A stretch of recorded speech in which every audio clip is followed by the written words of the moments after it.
다 같이 한 마음으로 느헤미야 12장 27절의 말씀 같이 합독해 보도록 하겠습니다.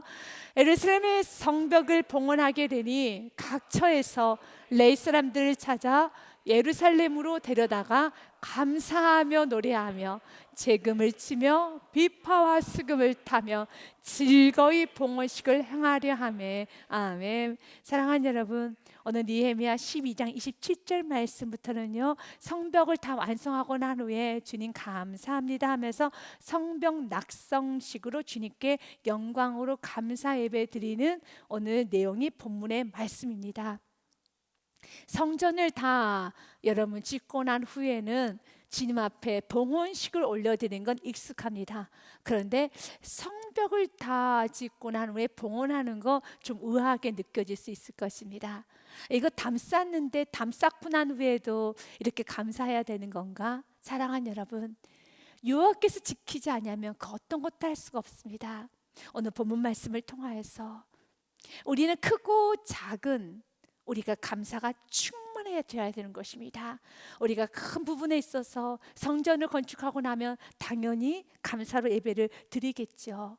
그러나 우리의 마음 가운데 성벽 정도는 봉헌식까지 올려야 되나? 성전만 봉헌해도 되는 거 아닌가? 이런 성벽은 당연한 거 아닌가? 라고 하는 그 당연한 것을 오늘 본문의 말씀 보니 굉장하게, 여러분 세상 말로는 거창하게 대단하게 봉헌식을 올려드리고 있습니다. 우리 주님께서는 오늘 우리들에게 본문 말씀을 통하여서 요구하는 건 한 가지입니다. 감사에서는 여러분이 제한하지 마십시오.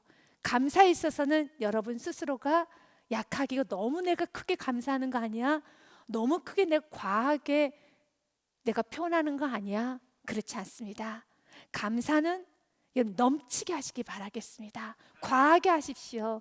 누군가 여러분들에게 좋은 일을 했다라면 여러분 충분히 감사하시고, 또 일상생활 가운데서도 사랑하는 여러분 충분히 감사하십시오. 여러분 물 한 잔을 마셔도 그 물 한 잔을 마시면서 충분히 감사할 수 있다면 너무 큰 은혜일 것입니다. 충분하게 감사하십시오. 그럴 때 여러분 삶에 더 큰 은혜가 옵니다. 찰스 스펄전 목사님은 이 감사 부분에 관하여서 이런 표현을 했었습니다. 한 자루의 촛불로 인하여 감사하는 자에게는 별빛을 주시고, 별빛으로 인하여 감사하는 자에게는 달빛을 주시고, 달빛으로 인하여 감사하는 자에게는 햇빛을 주시고, 햇빛을 인하여 감사하는 자에게는 햇빛도 필요 없는 천국을 주신다라는 말이 있어요. 여러분 정말 가장 자그만, 여러분 감사할 때 가장 자그마한 것으로 촛불로 감사를 시작했을 때 여러분 햇빛도 필요 없는 천국을 주시는 겁니다. 아주 작은 것부터 감사하기 시작할 때 내가 호흡하는 것도, 내가 걷는 것도, 내가 움직이는 것도, 모든 것을 감사하기 시작했었을 때 여러분 삶 가운데 넘치는 은혜가 있습니다. 불평하는 자에게는 하나님은 은혜를 보여주지 않습니다. 시편의 127편 1절과 2절 말씀에 보니 이렇게 되어 있습니다. 여호와께서 집을 세우지 아니하시면 세우는 자의 수고가 다 헛되며, 여호와께서 성을 지키지 아니하시면 파수꾼의 깨어 있음이 헛되도다. 아멘. 여호와께서 지켜주셨기 때문에 우리가 사는 겁니다. 우리가 예배할 수 있는 거, 우리가 오늘도 가정에 돌아갈 수 있는 거, 오늘도 우리가 사랑하는 사람과 같이 얼굴을 맞대고 이야기할 수 있는 것은 감사해야 되는 겁니다. 이건 여호와께서 맺어줬기 때문에, 여호와께 지켜줬기 때문에 부부관계가 형성되는 것이고, 부모 자녀 관계가 유지되는 것이고, 이웃과의 관계가 유지되는 것입니다. 주님께서 세우지 않으면 세우는 자의 수가 다 헛되는 것입니다. 겸손하게 하나님께서 허락해 주신 귀한 가정, 하나님께서 맺어주신 귀한 남편, 아내, 자녀, 부모, 또한 이웃들, 교회, 내게 주신 귀한 은혜, 모든 것에 다 감사해 보십시오.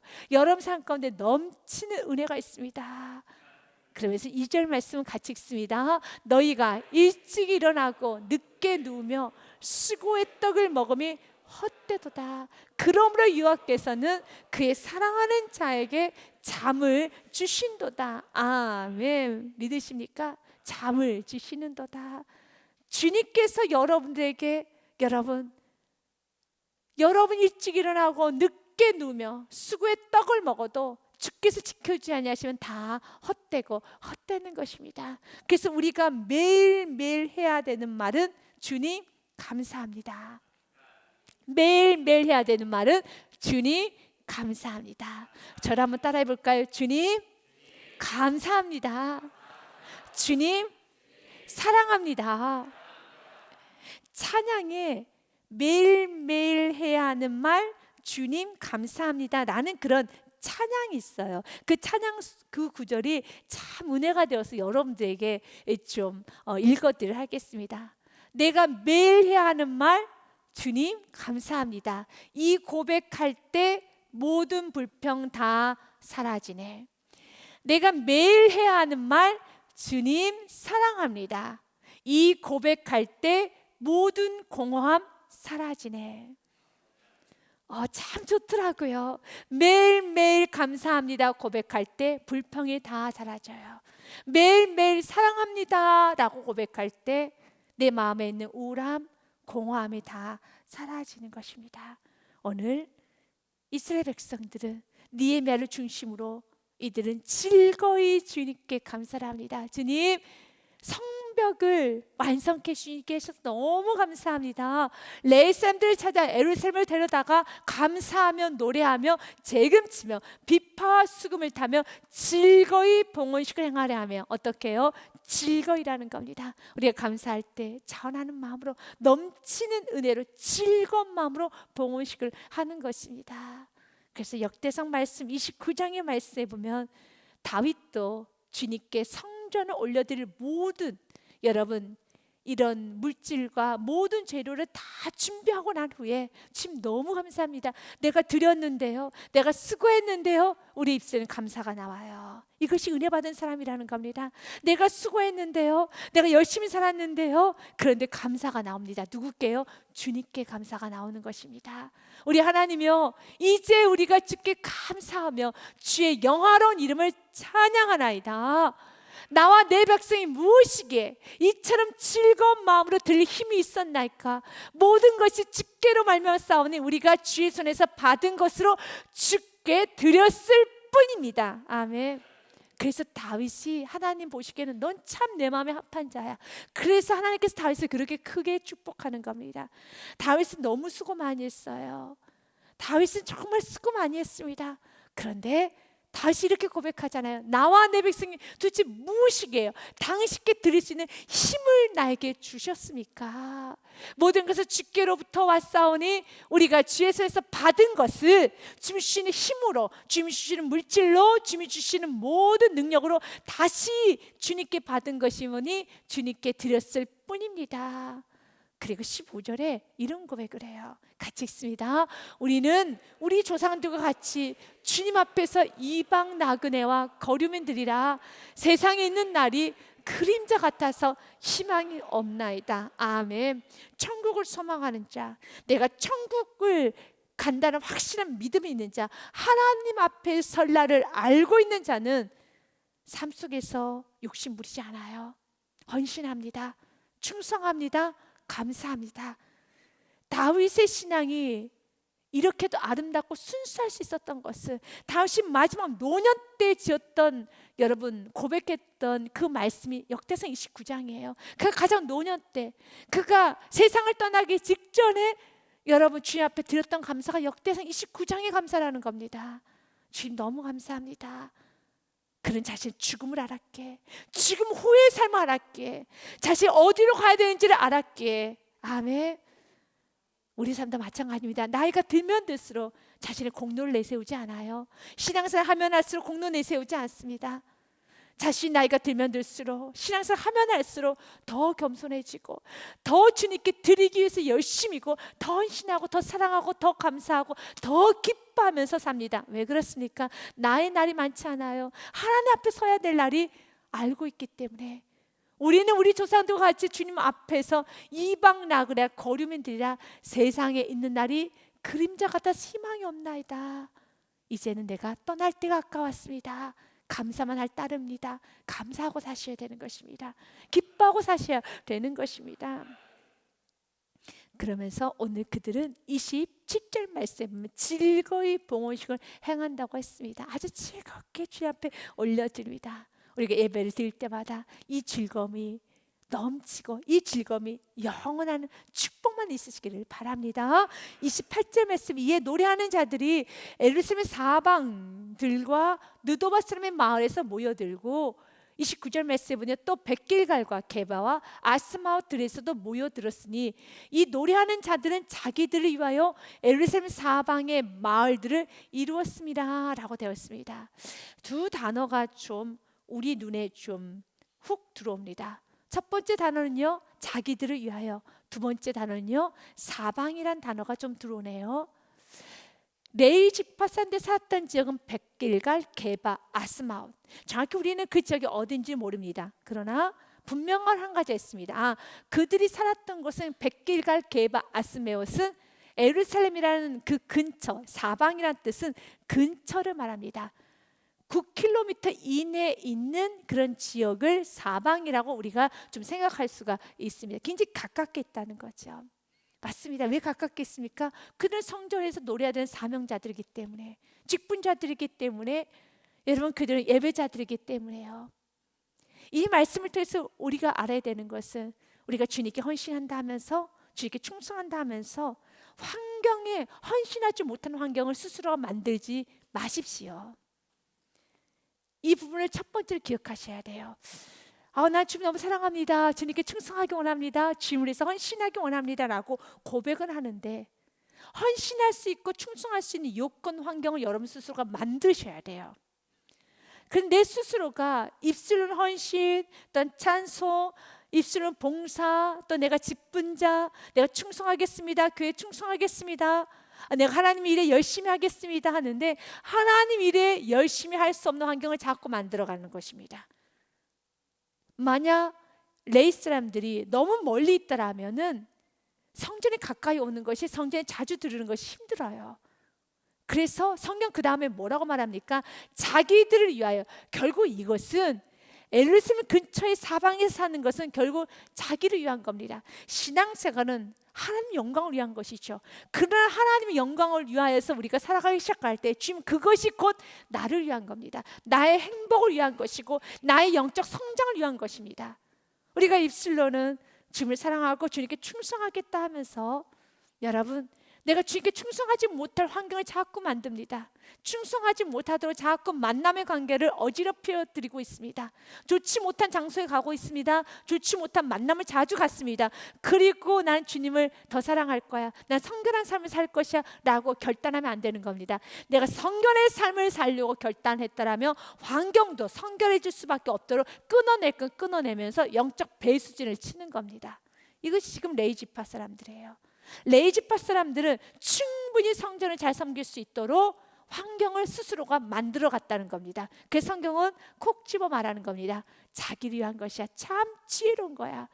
우리가 예배를 드리면, 예배 드리는 건 하나님의 영광입니다. 그래, 예배를 잘 드렸을 때 이 모든 것이 바로 다 우리의 영적 유익을 위한 것이죠. 우리가 주님 앞에 헌신적인 삶을 살고 거룩하게 사는 거 하나님의 영광에 마땅스러운 삶인 것입니다. 그러나 그렇게 사는 것이 바로 우리를 위한, 우리 영적 성장을 위한 아름다운 삶이지요. 사랑하는 여러분, 점검해 보십시오. 여러분들이 주님을 위해서 결단했음에도 불구하고, 어떤 주님을 위해서 헌신, 충성, 봉사하고 주님을 위해서 살겠다라고 하면서도 여전히 내 스스로가 어지러운 만남을 갖고 있지 않는가? 어지럽게 내 삶을 지금 펼쳐가고 있지는 않은가? 내가 주님 앞에 마음껏 헌신하겠습니다 라고 하는데 여러분 물질을 어지럽게 쓰고 있지는 않은가? 하지 말아야 될 일을 하고 있지는 않은가? 만나지 말아야 될 사람 만나고 있지 않은가? 하지 말아야 될 일을 벌리고 있지는 않은가? 스스로가 점검해 보십시오. 그리고 그 환경에 때문에 결국은 내 신앙이 무너질 수밖에 없어요. 우리는 육신을 갖고 있는 연약한 존재이기 때문에요. 그래서 자신의 연약함을 아는 자는요, 두렵고 떨림으로 구원을 이루는 삶을 삽니다. 이것은 율법적인 삶이 아닙니다. 스스로가 자신의 약함을 알고 예배드리기에 최고로 좋은 최적의 환경을 만들어요. 충성 봉사할 수 있는 최고로 좋은 최적의 환경을 스스로가 만든다는 것입니다. 이렇게 만들 수 있는 지혜가 여러분에게 있어야 되겠습니다. 빌립보서 말씀해 보면 이렇게 되어 있습니다. 주님께서는 우리들에게 두렵고 떨림으로 구원을 이루라라고 성경은 말하고 있습니다. 아멘. 2장 12절의 말씀 같이 읽겠습니다. 그러므로 나의 사랑하는 자들아, 너희가 나 있을 때뿐 아니라 더욱 지금 나 없을 때도 항상 복종하여 두렵고 떨림으로 너희 구원을 이루라. 아멘. 구원을 이루시기를 바라겠습니다. 그러면서 30절 말씀에는요, 그 다음에 우리가 주님 앞에 여러분 봉헌식으로 올려드릴 때 30절 말씀에 보면 정결한 마음으로 올려드려야 된다는 말씀이 있습니다. 제사장들과 레위 사람들이 몸을 정결하게 하고 또 백성과 성문과 성벽을 정결하게 하니라. 아멘. 사랑하는 여러분, 우리의 몸을 정결하게 할 뿐만 아니라 성문, 성벽도 정결하게 해야 되는 겁니다. 성벽을 정결하게 할 필요가 있나? 무슨 벽에다가 그럼 뭘 칠해야 되는 것인가? 이 말씀을 통해서 우리는 영적으로 해석할 수 있어요. 우리의 몸을 정결한 건 마땅한 것이고, 우리 몸뿐만 아니라 여러분 집에 있는 여러분 후미진 곳에, 여러분 집 안에 곳곳에 있는 모든 것을 정결하게 할 수 있어야 돼요. 여러분 핸드폰 안에 좋지 못한 게 있다면 그것을 다 치워야 돼요. 여러분들이 또한 컴퓨터를 할 때 컴퓨터 안에 폴더에 하나님을 기뻐하시지 않는 그런 정결하지 못한 게 있으면 치워야 되는 겁니다. 집안에도 마찬가지예요. 우리 그리스도인들이 술병이 있다라는 것은 어떻겠습니까?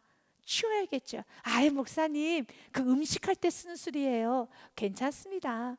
음식할 때 쓰는 뭐 술을 내야 되는 그런 여러분 그런 거라면 괜찮지만, 음식하다 열나고 화나면 한 잔씩 마시고 있다라면 차라리 음식이 맛이 없어도 좋으니 과감하게 버리셔야 되는 겁니다. 버리셔야 되는 거예요. 마찬가지로 우리의 몸을 정결해야 되는 거죠. 우리 안에 분노, 우리 안에 불평, 우리 안에 음란한 생각들, 우리 안에 정욕, 욕심, 이기심 다 벗어버리십시오. 그래서 예배 드리기 전에는 참회 기도 시간이 있어요. 여전히 내 안에 죄가 있고 여전히 내 안에 죄를 끊어내지 못하고 예배를 버젓이 드리는 것이 아니라 주님 앞에 예배를 드린다는 마음으로 성결하게, 정결하게 여러분 안에 있는 모든 더러운 것과 주님이 기뻐하시지 않는 것, 주님 보시기에 참 불결하다, 주님 보시기에 고개를 돌릴 수밖에 없는 모든 것들은 토해내셔야 돼요. 왜? 하나님은 살아 역사하십니다. 또한 동일하게 성문과 성벽도 정결하게 하면서 가정, 여러분의 침실, 여러분의 책상, 여러분의 컴퓨터, 여러분의 또 핸드폰, 모든 거 다 정결하게 하십시오. 오늘 이 부분 놓고 기도하십시오. 이것이 하나님께서 기뻐하시는 예배라는 것입니다. 이사야서 1장 말씀에 보면 주님께서 이렇게 말합니다. 여호와께서 말씀하시느니라. 11절과 12절 말씀에 보면은요, 여호와께서 말씀하시되 너희의 무수한 재물이 내게 무엇이 유익하였느냐? 나는 수상의 번제와 살찐 짐승의 기름에 배불렀고 나는 수송아지나 어린 양이나 수점새의 피를 기뻐하지 아니하노라. 너희가 내 앞에 보이러 오니 이것은 누가 너에게 요구하였느냐? 내 마당만 밟을 뿐이니라. 주님께 마당을 밟으면 안 되는 겁니다. 주님 앞에 쑥 들어와서 주님께서 나에게 터치하는 그 문제, 주님께서 나에게 버리기 원하는 문제, 주님께서 나에게 관여하는 그 문제는 내려놔야 돼요. 내려놔야 되는 겁니다. 과감하게 내려놔야 되는 겁니다. 오늘 이 말씀일 때 스쳐 지나가는 것들이 있을 겁니다. 그 스쳐 지나가는 것들은 내일로 미루지 마시고 오늘 결단하셔서, 스쳐 지나갔던 오늘 결단하셔서 주님 버리겠습니다. 정결하게 하겠습니다. 예배를 드리고 그냥 끝나고 가는 게 아니에요. 이 마당만 밟지 않는 것은 누가 너희를 요구하였느냐? 내 마당만 밟을 뿐이라. 나는 이 책망의 말씀 듣고 싶지 않다라면은 오늘 말씀을 듣다가 내가 지금 좀 버려야 될 것이 있구나. 말씀을 들으면서 스쳐 지나가는 것들은 여러분 그대로 순종해야 돼요. 이것이 마당만 밟고 돌아가는 것이 아니라 주님께 진짜 예배하는 예배자라는 겁니다. 주님은 오늘 말합니다. 너희가 내 앞에 보이러 오니, 사람들에게 보이러 온다는 겁니다. 넌 내 앞에 보이러 오는구나. 전혀 중심이 바뀌지 않았구나. 전혀 생각을 내려놓지 않았구나. 겸손한 예배자가 되셔야 되겠습니다. 그래서 성경 말씀에 보면 그들은 예배를 드리기 전에 먼저 정결의식을 갖습니다. 깨끗하게 자기 몸을 여러분 올려드립니다. 백성과 성문과 성벽까지 정결하게 합니다. 그리고 난 후에 그들이 31절서부터 말씀, 여러분 42절 말씀까지 그들이 이제는 성벽에 주님 앞에 봉헌식을 올려드리는데 그 방법이 기록되어 있어요. 백성을 두 대로 나눕니다. 그래서 백성을 한쪽 그룹은 오른쪽으로 돌게 하고 왼쪽 또 한 그룹은 왼쪽을 돌게 하면서 마지막에는 오른쪽과 왼쪽이 한 곳에서 만나게 하는 것으로 오늘 본문 말씀이 이제 마무리가 됩니다. 32절 말씀 보니요, 이에 내가 유다 백성들을 성벽 위에 오르게 하고, 그래서 이 부분을 거룩한 행진이라고 하는 겁니다. 성벽이 이렇게 둘러 있잖아요. 그 성벽 위에 백성이 올라가서 그 위에서 걸어가는 겁니다. 거룩한 행진이죠. 그래서 이에 내가 유다 방백들을, 방백이라 하면 지도자를 말합니다. 유다의 지도자들을 성벽 위에 오르게 하고 또 감사 찬송하는 자의 그 무리를 둘로 나누어 성벽 위로 대오를 지어가게 하였는데, 이렇게 대오를 지어가게 하였는데요, 한 무리는 오른쪽으로 분문을 향하여 가게 하니 32절서부터 4절 말씀까지 제사장들의 이름을 나옵니다. 그들 뒤를 따른 자는 호세야와 유다 지도자가 절반이요, 또 아사랴와 에스라와 무슬람과 유다와 베냐민과 스마와 에레미야이며, 또한 에레미야이며까지 해서 제사장 명단이 나오고요. 그 다음에 34절서부터 35절부터 36절까지는 레위인들의 명단이 나옵니다. 35절 말씀은요, 또 제사장들의 자손 몇 사람이 나팔을 잡았으니 요나단의 아들 스마의 손자 마따냐와 증손 마가의 현손 삭굴의 5대손 아삽의 6대손 스가라라고 되어 있습니다. 35절의 말씀을 이렇게 한국 번역으로 보면은 이거 제사장 그 다음 그룹 아닌가라고 느껴지지만, 이제 제사장들의 자손 몇 사람이 나팔을 잡았으며로 하는 게 또 정확한 해석일 것 같습니다. 왜냐하면 그 다음에 영어 번역으로 보면 and라는 그 단어가 나와서 요나단의 아들부터는 레위 지파 사람들입니다. 레위인들을 말합니다. 그래서 요나단의 아들 스마야서부터는 레위인들을 말합니다. 레위인들의 이름이 나옵니다. 36절 말씀까지가 레위인들의 이름입니다. 그의 형제들인 스마야와 아살렐과 밀랄레와 갈랄레와 마에와 느다넬과 유다와 하나니아라.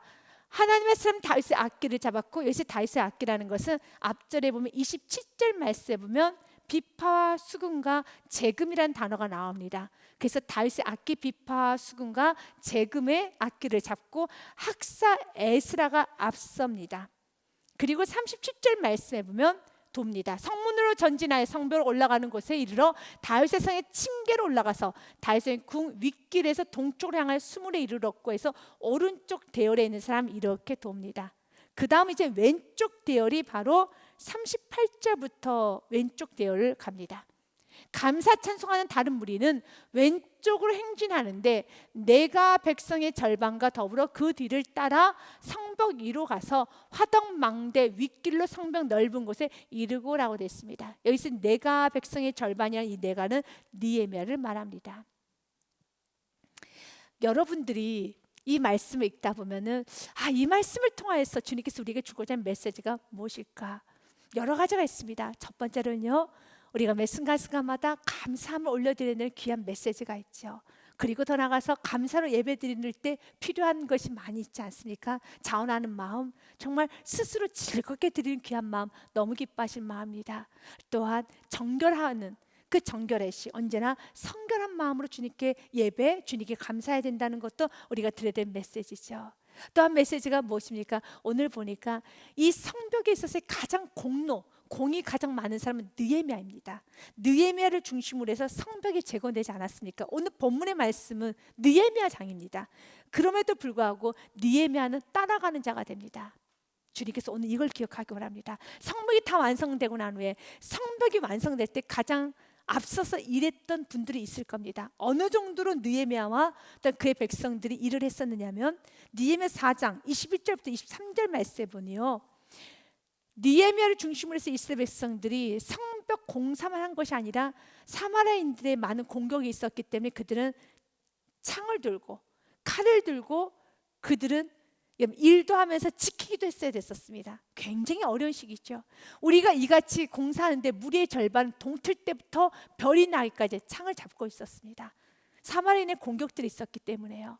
그때 내가 또 백성에 말하기를 사람마다 그 종자와 함께 에르사레임 안에서 잘지니 밤에는 우리를 왜 파수하겠고 낮에는 일하리라 하고. 여기서 내가라는 것은 느헤미야가 말합니다. 느헤미야가 백성에게 이렇게 저렇게 이렇게 하십시오 저렇게 하십시오.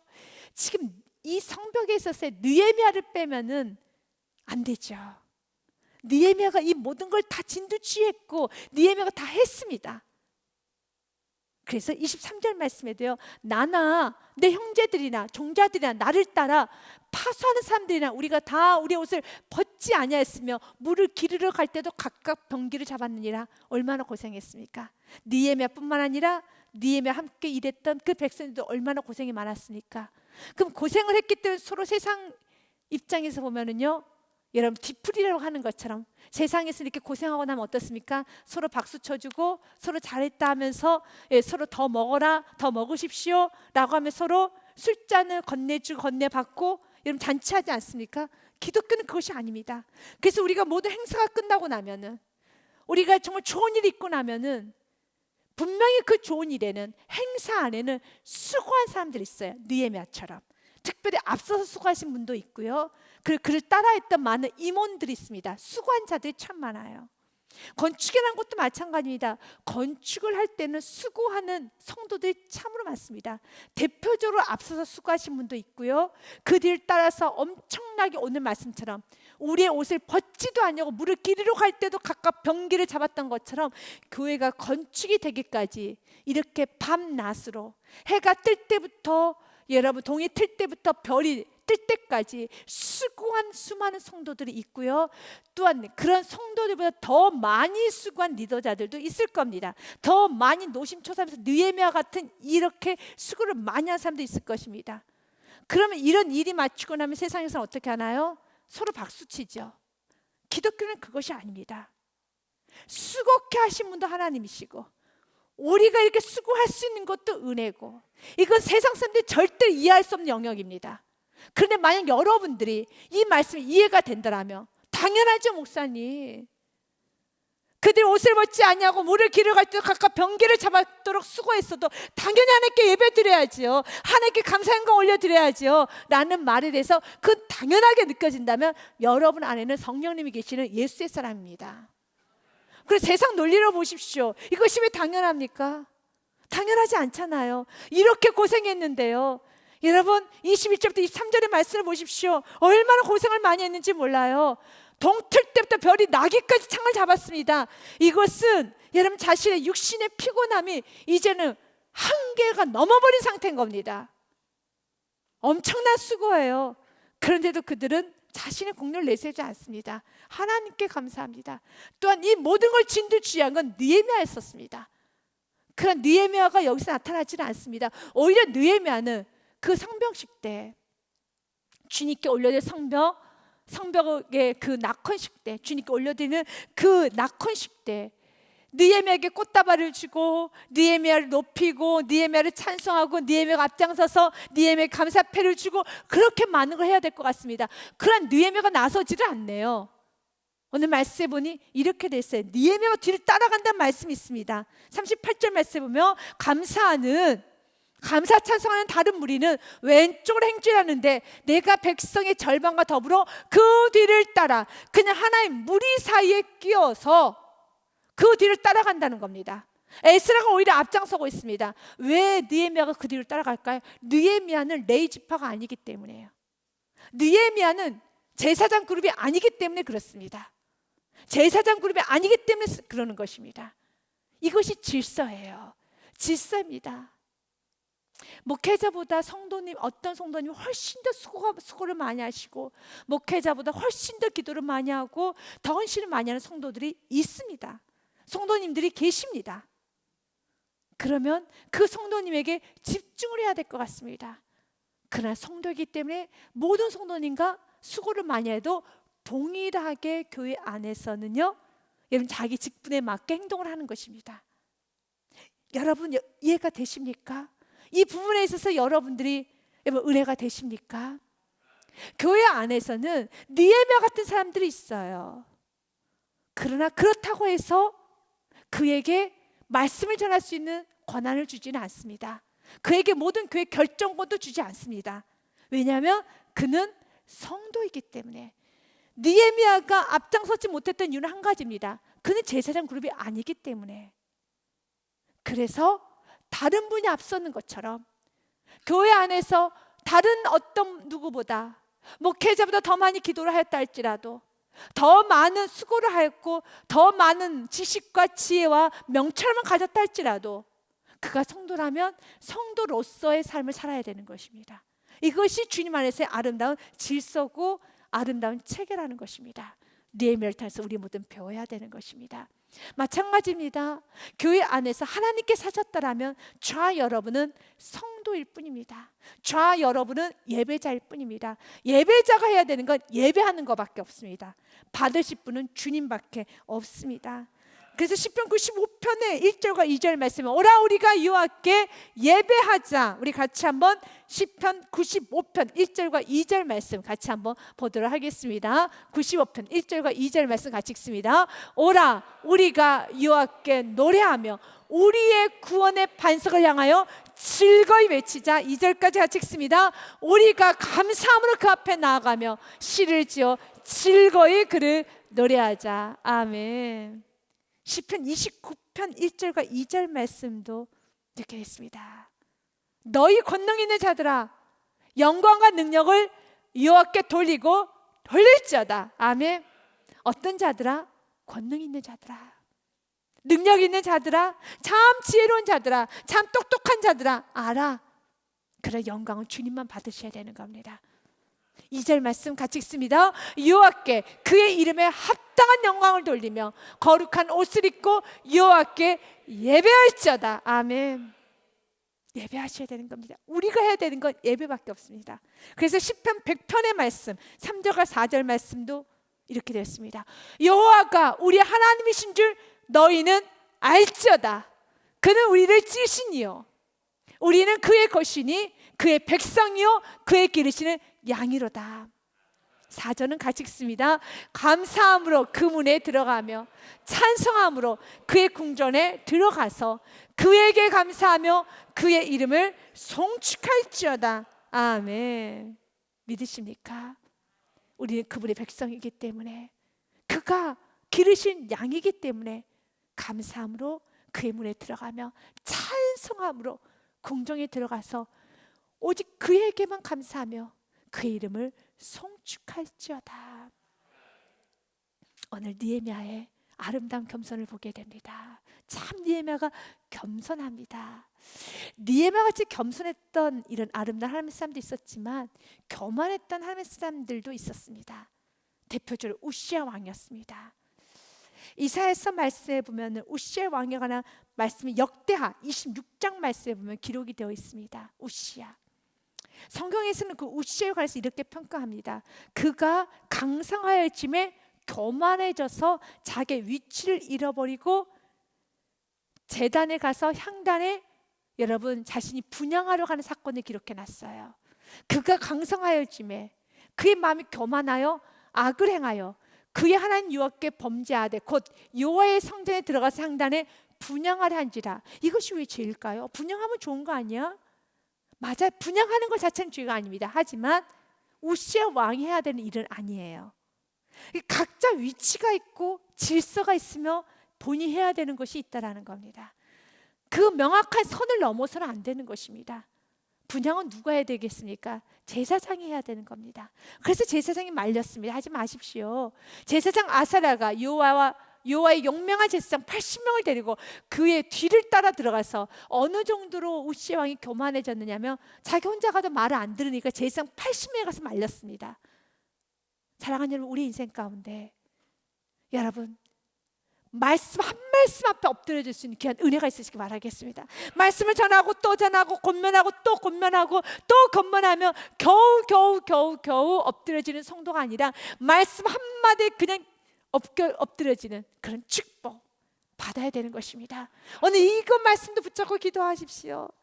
내 사랑하는 자녀가, 내 사랑하는 사람들이 정말 한마디 말 권면에 좀 서로 이해하고 엎드려줄 수 있는 그 은혜가 있게 하여 주옵소서. 설득하고 또 설득하고 이해시키고 또 이해시키는 그런 가정이 아니라 마음을 열고 들을 수 있는 은총을 허락하여 주시옵소서. 아니, 말씀 하나에 우리 모두가 다 깨질 수 있는 은혜가 있어야 되는 겁니다. 얼마나 우시아가 교만했는지 제사장 80명이 들어가서 설득하는 겁니다. 이렇게 하면 안 됩니다. 이렇게 하면 안 됩니다 라고 말하는 것입니다. 하나님 말씀 앞에 우리 모두는 한마디 말씀 앞에 엎드려 주시는 은혜가 있어야 되는 겁니다. 80명을 데리고 그의 뒤를 따라 들어가서 우시아 왕 곁에 서서 그에게 이르되 우시아여, 여호와께 분향하는 일은 왕이 할 바가 아니요 오직 분향하기를 위하여 구별함을 받는 아론의 자손 제사장들이 할 바니 성소에서 나가소서. 왕이 범죄했으니 하나님 여호와에게서 영광을 얻지 못하리이다. 질서를 지켜야 되는 겁니다. 언제나 주님 안에서 겸손해야 되는 것입니다. 내가 아무리 많은 일을 했어도 주님 앞에 헌신하면 할수록 더 겸손의 자리로 가셔야 돼요. 그렇지 아니하면 하나님의 진노가 임합니다. 19절 말씀에 보니요, 우시아가 손으로 향로를 잡고 분향하려 하다가 화를 내니 그가 제사장에게 화를 낼 때, 그 말씀을 거부할 때 여호와의 전안 향단곁 제사장들 앞에서 그의 이마에 나병이 생긴지라. 그래, 영원히 고치지 못할 병, 나병이 생깁니다. 사랑하는 여러분, 겸손해야 되는 겁니다. 느헤미야처럼요, 얼마나 아름답습니까? 우리는 모두 알아요. 느헤미야 공로를 압니다. 하나님도 느헤미야 공로를 압니다. 그러나 느헤미야가 낮출 때 이렇게 하나님은 느헤미야를 높여주십니다. 그러나 느헤미야가 앞서 진두지휘하는 것이 참 좋아 보일 수도 있을 것입니다. 하지만 하나님 보시기에는 좋아 보이는 게 아닙니다. 하나님께서는 각자의 직분에 따라, 여러분, 앞에 설 때는 앞에 서고 뒤에 설 때는 뒤에 서야 되는 겁니다. 우리는 어디에 서야 되겠습니까? 뒤에 서야 되는 겁니다. 오직 앞에 내세울 분은 하나님 한 분밖에 없습니다. 그리고 하나님 안에서의 질서 체계가 있지요. 여러분 각자 여러분 맡은 직분이 있을 겁니다. 그분이 좀 앞서서 좀 나타나는 일을 할 때 여러분이 실력이 있어도, 여러분이 많은 공로를 내세워도, 공로가 있어도, 여러분이 또한 많은 지혜가 있다 할지라도 세워진 사람에게 앞에 내세우고 여러분 그 뒤를 따를 수 있는 겸손함, 우리 모두에게 필요합니다. 특별히 중직자들은 앞에 내세우는 인생이 아니라, 앞에 나서는 것이 아니라 언제나 따라갈 수 있는 그런 아름다운 중직자들이 되시기를 바라겠습니다. 43절의 말씀으로 이 아름다운 여러분 봉헌식은 마쳐집니다. 같이 읽겠습니다. 이날에 무리가 큰 제사를 드리고 심히 즐거워하였으니 이는 하나님이 크게 즐거워하게 하셨습니다. 부녀와 어린아이도 즐거워하였으므로 예루살렘이 즐거워하는 소리가 멀리 들렸느니라. 아멘. 이것이 바로 아름다움이라는 겁니다. 그날에 우리가 큰 제사를 드리고 심히 즐거워했으니, 아멘. 즐겁게 예배하는 자 하나님은 기뻐하여 주십니다. 그리고요, 그 즐겁게 예배했었을 때 성경은 이런 말씀이 기록되어 있어요. 부녀와 어린아이도 즐거워했으므로. 부모가 즐겁게 신앙생활하면요 자녀도 즐거워합니다. 그럼 부모가 우울하고 항상 불평이 많으면 자녀도 불평이 많아요. 혹 여러분의 자녀가 불평이 많고 불만이 많고 좀 우울하다면 부모의 신앙을 점검해 보십시오. 부모가 심히 즐거워하면 어린아이도 즐거워해요. 그렇다고 해서 어린애가 심히 즐거워하지는 않습니다. 부모가 심히 즐거워해야지만 어린이가 즐거워합니다. 아멘. 우리가 크게 감사하면 우리 다음 세대는 감사할 겁니다. 그러나 우리가 적당히 감사하면 우리 다음 세대는 불평합니다. 이제 우리 어떻게 살아야 되겠습니까? 심히 즐거워합시다. 크게 기뻐합시다. 크게 헌신합시다.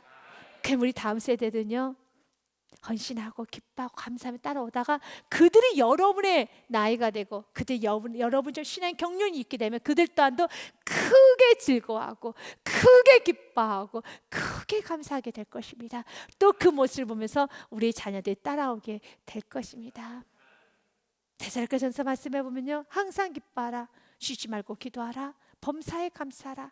이는 그리스도 안에서 예수 안에서 너희를 향하신 하나님의 뜻이니란 것처럼 그 뜻을 이루감으로써 오늘 말씀해 보면 그 즐거워하는 소리가 멀리 들렸느니라. 아멘. 주에는 이방의 모든 나라까지도 다 들렸느니라. 오늘의 우리의 웃음소리가 오늘 여기 예배 드리지 아니하는 여러분 가정에도 또 이웃에게도 울려 퍼지는, 믿음으로 울려 퍼지는 축복이 여러분 삶에 충만하시기를 바라겠습니다. 하박국성 말씀으로 여러분의 인생과 여러분의 가정, 여러분 가는 곳을 축복합니다. 같이 읽겠습니다. 이는 물이 바다를 덮은 같이 여호와의 영광을 인정하는 것이 세상에 가득함이니라. 아멘. 여러분은 여호와의 영광을 인정하십니까? 여러분은 여호와의 영광을 인정하십니까? 그러면 그 인정하는 것이 세상에 가득한 것처럼 가정에 가득함이니라. 아멘. 가는 곳마다 가득함이니라. 이를 머무는 곳마다 가득함이니라. 여러분이 인정하는 그 모습 그대로 가정에도 가득한 축복이, 가는 곳마다 가득한 축복이 영원하시기를 주님의 이름으로 축복드립니다.